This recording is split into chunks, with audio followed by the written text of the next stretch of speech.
Kaisar Ke mengangguk dengan berat, dan hari ini melegakannya. Lebih dari lega, Kaisar Ke menyaksikan kegelapan menghilang dan memulihkan langit yang cerah, dan merasa bahwa dia harus menunjukkan ambisinya. Yu Tian. Namun, pada saat ini, suara sedikit tercekik permaisuri Sixia membuat Kaisar Ke gemetar. Niang Sixia adalah nyonya klan Kaisar Ke. Ketika Kaisar Ke mundur, dia bertanggung jawab atas semua urusan klan, dan dia bisa dikatakan lengkap dan cantik. Tetapi pada saat ini, permaisuri Sixia berpikir siang dan malam, dan air mata yang harus dia tahan di depan klannya akhirnya bisa lega. Pada saat itu, permaisuri Sixia melemparkan dirinya ke pelukan Kaisar Ke, dan suara tersedak menjadi lebih jelas, membuat Qin Yichen merasa sakit di ujung hidungnya. Kaisar Ke mengalami lonjakan jalan, dan permaisuri Sixia jelas yang paling menyedihkan dan paling khawatir. Oke, itu semua pasangan tua dan istri tua, anak-anak masih menonton. Karena itu, setelah Kaisar Ke selesai berbicara, dia mengertakkan giginya sedikit dan memeluk permaisuri Sixia lebih erat. Melihat hal itu, anak dari keduanya tidak merasa ada yang salah. Mereka juga tidak terkekeh. Sebaliknya mereka hanya merasa hangat dan tertawa serta diberkati dalam diam. Putri Wenxing bahkan dengan lebih jenaka berkata, "Ayah, setelah pertarungan Kaisar selesai, apakah kita harus melahirkan lebih banyak adik laki-laki dan perempuan?" Wajah permaisuri Sixia yang dewasa tapi menawan sedikit memerah. Gadis yang sudah meninggal, berani menggoda ibunya. "Kamu gadis, mari kita gendong cucu kita dulu." Putri Wenxing tersenyum kaku, dan menarik rok itu dengan sedikit kebencian. Ini bukan sesuatu yang dapat dilakukan putrimu sendiri. Ahem. Qin Yichen tidak bisa menahan batuk, dan benar-benar tidak bisa berkata-kata. Tapi pikirkanlah, jika dia sekarang menjadi orang kaya di Wen Tiangwan, orang tuanya pasti sudah mendesak untuk menikah dan punya anak. Tidak. Dilihat dari rata-rata rentang hidup dan konsep umat manusia, itu hanya akan mendesak lebih awal. Kaisar Ke masih memeluk permaisuri Sixia sedikit. Dia semua adalah keluarga, dan tidak perlu memelintir. Dan bisikan Putri Wenqing juga menyebabkan tatapan Kaisar Ke jatuh pada Qin Yichen. Makna dari melihat bahkan lebih kuat lagi. Sepertinya kamu harus melihatnya dengan jelas setelah bertahun-tahun. Tetapi dengan tatapan seperti itu, tulang punggung Qin Yichen menjadi dingin. Ayah, Anda dan Ibu juga mengatakan bahwa pertempuran antara Kaisar telah berakhir dan Anda akan memiliki anak. Kaisar Ke terkejut, dan hanya merasa bahwa keagungan pemimpin klannya sedikit rusak. Jadi dia menoleh dan berbisik, "Mengapa Anda memberitahu anak-anak tentang ini?" Tanda seru. Permaisuri Sixia tersenyum malu. Setelah Kaisar Ke menarik napas dalam-dalam, matanya kembali tertuju pada Qin Yichen. Kali ini, mata Tuhan dipenuhi dengan kelegaan. "Tianxing, tahun-tahun ini, kamu telah bekerja sangat keras." Seolah-olah tindakan Qin Yichen selama bertahun-tahun, Kaisar Ke telah mendengarnya.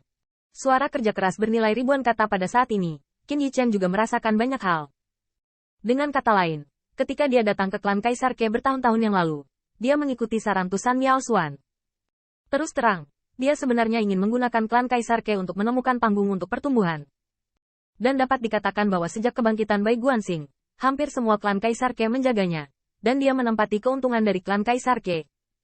Tetapi justru karena dialah dia sangat ingin hidup dan mati bersama Bai Guanxing, sehingga dia mengenal saudara seperti itu.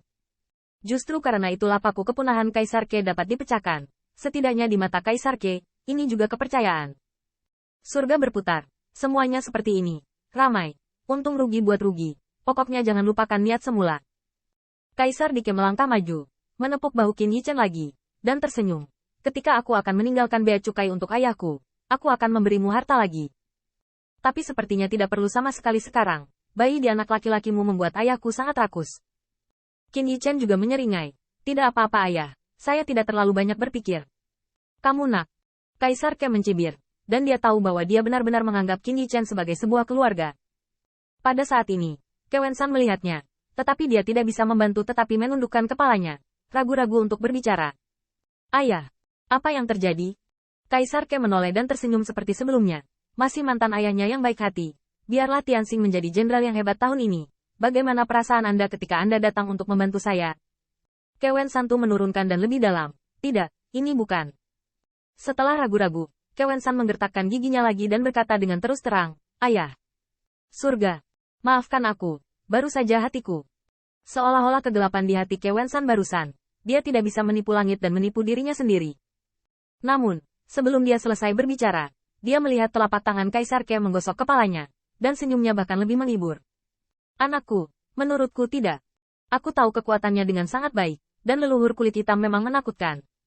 Selama ada kegelapan di dunia ini, leluhur kulit hitam bisa mendominasi semua makhluk.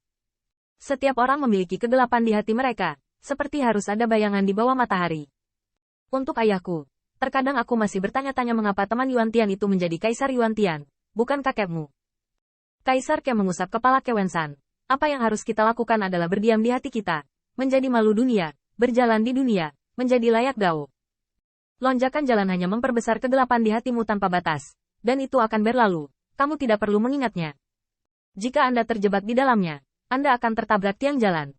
Dan, Kaisar Ke tersenyum dan berkata, ibumu menceritakan semua penampilanmu.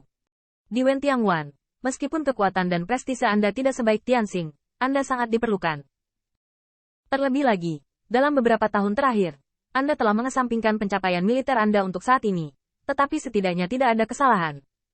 Kaisar itu galak dan berbahaya. Senang bisa tidak melakukan kesalahan.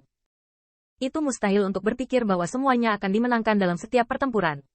Kewensan menundukkan kepalanya dalam-dalam, tidak berbicara, tetapi memahami banyak kebenaran di dalam hatinya.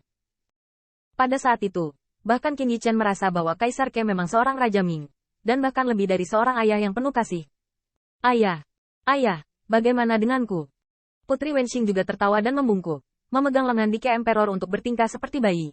Saudara dan saudari lainnya semua berkomentar, bagaimana dia bisa hilang? Ayah, jangan takut melebih-lebihkan dan aku akan bangga. Putri Wenxing mengangkat kepalanya tinggi-tinggi, dan dia mengharapkan Dike Dijun menggosok kepalanya dengan bangga dan kagum. Tetapi kenyataannya adalah horor. Kamu, jangan takut kamu sombong. Dike Dijun dengan tegas berkata, saya mendengar bahwa Anda telah melihat Raja para Dewa, dan Anda telah menemukan masalah dengan nenek moyang penyihir. Untuk ayah saya tidak mengirimkan rambut hitam dengan sia-sia. Terima kasih Tianxing karena telah melindungi Anda dengan baik. Aku juga memujimu. Dengan suara ini, klan Kaisar Ke bergema dengan suara sombong. Tetapi setelah beberapa saat, Putri Wenqing mengertakkan giginya, tetapi dia menunjukkan tatapan yang bijaksana. Tertawalah kalian. Nyatanya aku tahu ayahku sengaja menceritakan kisah yang salah karena dia takut aku bangga. Jangan khawatir ayah dan ibuku. Aku, di masa depan, aku pasti akan menjadi kaisar kembar Mumu.